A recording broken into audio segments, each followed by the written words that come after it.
నమస్తే అండి. నేను doctor Mounika, consultant fertility expert, 49 hospital, LB Nagar, Hyderabad. Infertility treatment అంటే సమస్య లేని ప్రాబ్లంతో బాధపడే వాళ్ళు ఫర్టిలిటీ ట్రీట్మెంట్స్ తీసుకునేటప్పుడు బరువు ఎక్కువగా పెరిగిపోతున్నాము అని చాలామంది చెప్తూ ఉంటారండి. ఇది ఎంతవరకు నిజము అన్న దాని గురించి మాట్లాడతాను. అంటే ఒక లేడీ ఈ సంతానలేమి సమస్య వల్ల బాధపడుతున్న లేడీ ఎవరైతే వెళ్ళి కన్సల్ట్ అవుతారో ఫర్టిలిటీ క్లినిక్స్లో, వాళ్ళు ఈ మాత్రలు ఇచ్చారు, ఆ మాత్రలు ఇచ్చారు, ఈ ట్రీట్మెంట్, ఆ ట్రీట్మెంట్, ఇవన్నిటి ఒక 3-4 మంత్స్గా నేను తీసుకుంటున్నాను, ఈ టైంలోనే నేను బరువు చాలా ఎక్కువగా పెరిగిపోయాను అని కొంతమంది కంప్లైంట్ చేస్తూ ఉంటారండి.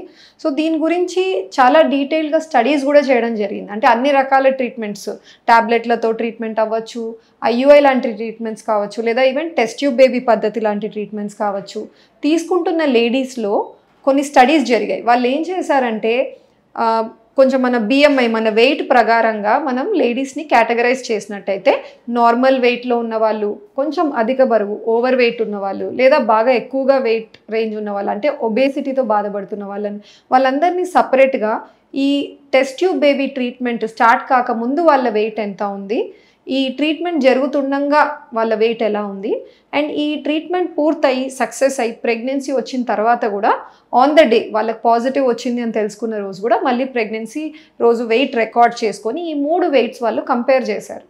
కంపేర్ చేసినప్పుడు ఏం జరిగిందంటే వేరియేషన్ ఉంది, అంటే అస్సలు లేదు డిఫరెన్స్ అని చెప్పడానికి లేదు, కానీ ఎంతవరకు వేరియేషన్ వస్తుందంటే హార్డ్లీ అరౌండ్ 1-2% అండి.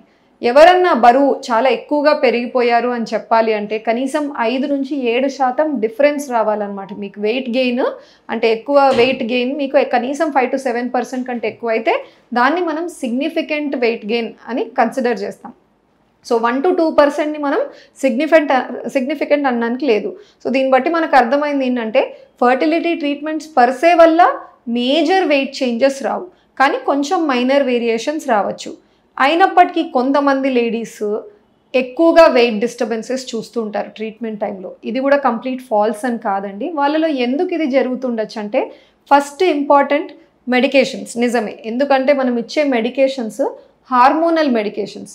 ఈస్ట్రోజన్, ప్రొజెస్ట్రాన్ అన్న హార్మోన్స్ని బాడీలో ఎక్కువ చేస్తాయి. ఈ హార్మోన్స్ హై లెవెల్లో ఉన్నప్పుడు ఏం చేస్తాయంటే మనం తీసుకుంటున్న ఫుడ్లో కానీ లేదా డ్రింక్స్లో కానీ వాటర్ అండ్ సాల్ట్ని ఎక్కువగా బాడీ రిటెన్షన్ చేసుకుంటుంది. రిటెన్షన్ చేసుకొని టెంపరీగా బ్లోటింగ్ లాంటి సెన్సేషన్ వస్తుందన్నమాట. సో దానివల్ల కొంచెం వెయిట్ గెయిన్ వాళ్ళు నోటీస్ చేస్తుండొచ్చు. సెకండ్ వచ్చేసి స్ట్రెస్ అండి. ఎనీ లేడీ ఫర్టిలిటీ ట్రీట్మెంట్కి వచ్చిందంటేనే already she's taking lot of stress.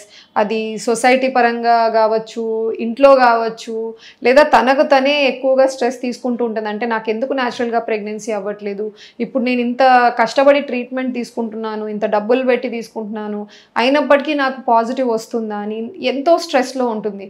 సరిగ్గా రాత్రి నిద్రలు ఉండవు. సో ఇవన్నిటి వల్ల ఆ స్ట్రెస్ వల్ల బాడీలో కార్టిజాల్ అన్న హార్మోన్ ఎక్కువయ్యి పొట్ట రీజన్లో అక్కడంతా కూడా ఎక్కువ ఫ్యాట్ చేరుకుంటుంది అనమాట. మనం వద్దనుకున్న ఆ వెయిట్ లేదా నైట్ స్లీప్ డిస్టర్బెన్సెస్ వల్ల ఆ వెయిట్ గెయిన్ వస్తుంది. సో అది సెకండ్ రీజన్ అవ్వచ్చు. థర్డ్ వచ్చేసి ఫిజికల్ యాక్టివిటీ. ఒక ట్రీట్మెంట్ అవుతుంది, మేము నోటీస్ చేస్తూ ఉంటాం IVF treatments, test tube baby పద్ధతిలో ఎంబ్రియో పెట్టామండి, ఇవాళ ట్రాన్స్ఫర్ చేసాము, ఒక 15 రోజుల తర్వాత మనకు రిజల్ట్ తెలుస్తుంది అని అంతా చెప్తున్నప్పుడు ఇమీడియట్గా అందరూ 90% పీపుల్ అడిగే క్వశ్చన్ ఏంటంటే ఏం పని చేయకూడదా, బెడ్ రెస్ట్లో ఉంచాలా లేడీని, నా పక్కింటి వాళ్ళు ఇలా అన్నారు, మాకు తెలిసిన ఫ్రెండ్స్ వాళ్ళకి ఇదే ట్రీట్మెంట్ జరిగింది, వాళ్ళైతే నాతో అసలు బెడ్ దిగకండి, డాక్టర్స్ ఇలానే చెప్తుంటారు, మీరు మాత్రం పూర్తి బెడ్ రెస్ట్లో ఉండండి, అప్పుడే మీకు పాజిటివ్ వస్తుంది. సో ఇలా ఎన్నో ఒపీనియన్స్ వస్తూ ఉంటాయండి మీకు సొసైటీలో. నువ్వు ఈ restriction of this physical activity వల్ల కూడా, అంటే మనం చిన్న చిన్న పనులు డైలీ లైఫ్లో మనం చేస్తునే పనులు కూడా రెస్ట్రిక్ట్ చేసేసుకుంటాం కాబట్టి దానివల్ల కూడా వెయిట్ గెయిన్ అవుతూ ఉంటారనమాట. నువ్వు లాస్ట్ వచ్చేసి ఇంక్రీజ్డ్ అపెటైట్. మీరు ఇది తినాలి, అది తినాలి, బాగా తినాలి అని చెప్పేసి ఒక బ్యాలెన్స్డ్ డైట్ బదులు ఎక్కువగా అవుట్ ఆఫ్ ద వే వెళ్ళి చేయడం వల్ల కూడా కొంతమంది వెయిట్ గెయిన్ అవుతుంటారు. అండ్ కొంతమంది పీసీఓడి అండి, అంటే నీటి బుడగల సమస్య ఉన్న వాళ్ళు మా దగ్గర ఫర్టిలిటీ ట్రీట్మెంట్స్కి వస్తూనే ఉంటారు. అండ్ పీసీఓడి సమస్యతో బాధపడుతున్న లేడీస్కి ఇన్హెరెంట్గా రిస్క్ ఉంటుంది, కొంచెం వెయిట్ ఎక్కువ అయ్యే ఛాన్స్, లేదా వాళ్ళు ఎంత ఎక్సర్సైజ్ చేస్తున్నా కూడా వెయిట్ లాస్ అంత ఈజీగా అవ్వదన్నమాట. సో ఇలాంటి వేరియస్ రీజన్స్ వల్ల మీరు లేడీస్ ఎవరైతే ఫర్టిలిటీ ట్రీట్మెంట్ క్లినిక్స్లో కన్సల్ట్ అవుతూ ఉంటారో వాళ్ళలో కొంచెం వెయిట్ డిస్టర్బెన్సెస్ చూస్తూ ఉంటాం. వీటిని మనం ఎలా అధిగమించవచ్చు, ఎక్కువ వెయిట్ గెయిన్ కాకుండా ఎలా చూసుకోవచ్చు? మొదటగా నేను అన్నట్టు మెడికేషన్ మనం పెద్దగా ఆల్టర్ చేయలేమండి. ఎందుకంటే ఎంత నెసెసరీనో అంత డాక్టర్ ఇస్తూ ఉంటారు. మనం దాన్ని ఇగ్నోర్ చేయలేము. మనం చేయగలిగింది ఏంటంటే డైలీగా ఒక బ్యాలెన్స్డ్ డైట్ పెట్టుకోవడము, ఎక్సర్సైజెస్ ఖచ్చితంగా డైలీ లైఫ్లో ఒక at least half an hour in the morning incorporate చేసుకోవాలి. నైట్ అడిక్వేట్ స్లీప్ 11 o'clock కంటే మించి ఎక్కువ లేట్ నిద్రపోకుండా టైంకి నిద్రపోవాలి.